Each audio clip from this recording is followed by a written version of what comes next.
With Starrcade finally making a return, WCW fans can rejoice knowing that their version of WrestleMania is finally back. However, many Starrcade lovers are disappointed that it isn't being treated with the pomp and circumstance that it truly deserves. But why do so many want so much better for this event? Well, there are a ton of great reasons why Starrcade is one of the greatest pay-per-views of all time, and 7 of them are the topic of this episode. Because today, Dave knows 7 reasons why Starrcade was just so great.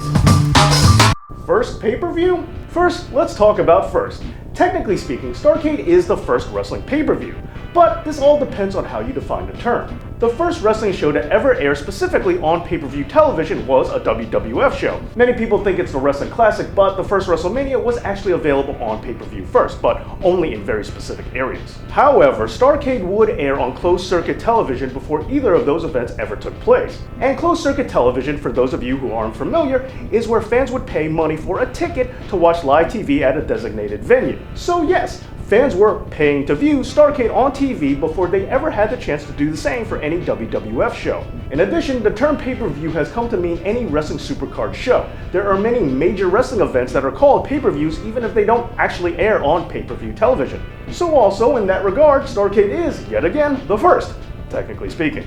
Jim Crockett traditions. The tradition of having big supercard events on Thanksgiving is even older than Starrcade when you consider that Jim Crockett Promotions has been doing it ever since the 1960s. Starrcade was invented as a means of continuing this already established tradition, as well as having a new super show to air on closed-circuit television for their designated NWA territory. The first 5 Starrcades all took place on Thanksgiving. Now, as much as I may be against people having to work on holidays, it is nice to have a football alternative for people to get their testosterone fix with if they should need a break from their family. However, following those initial events, WWF created the Survivor Series to air on Thanksgiving to directly compete with the NWA. Vince McMahon got cable providers to exclusively show Survivor Series over Starrcade by threatening not to allow them to have WrestleMania.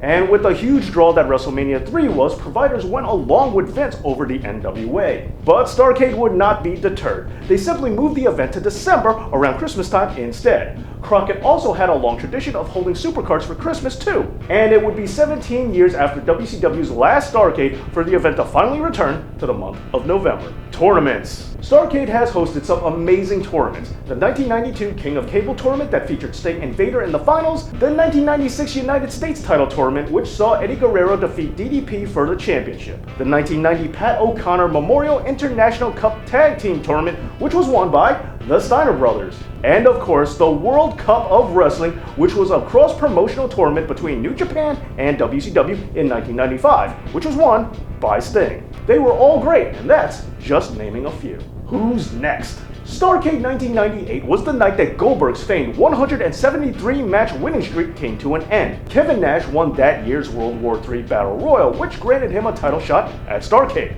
Bill Goldberg, the then champion, had yet to lose in WCW up until that point.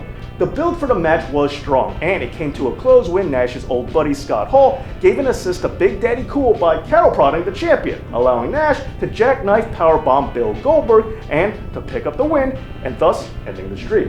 And as divisive as this ending is, it was still a definitive moment in wrestling history. Flair Country.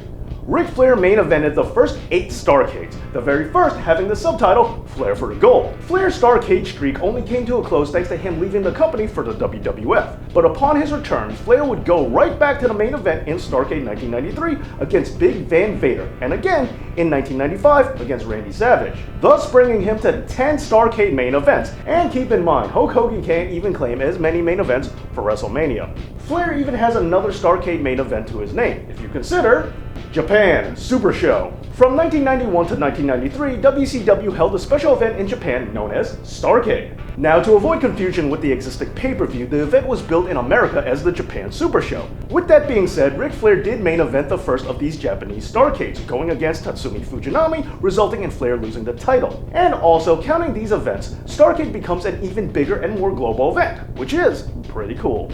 Battle Bowl, the Lethal Lottery. WCW was known to have some great gimmick matches, and their biggest event of the year was not without their fair share.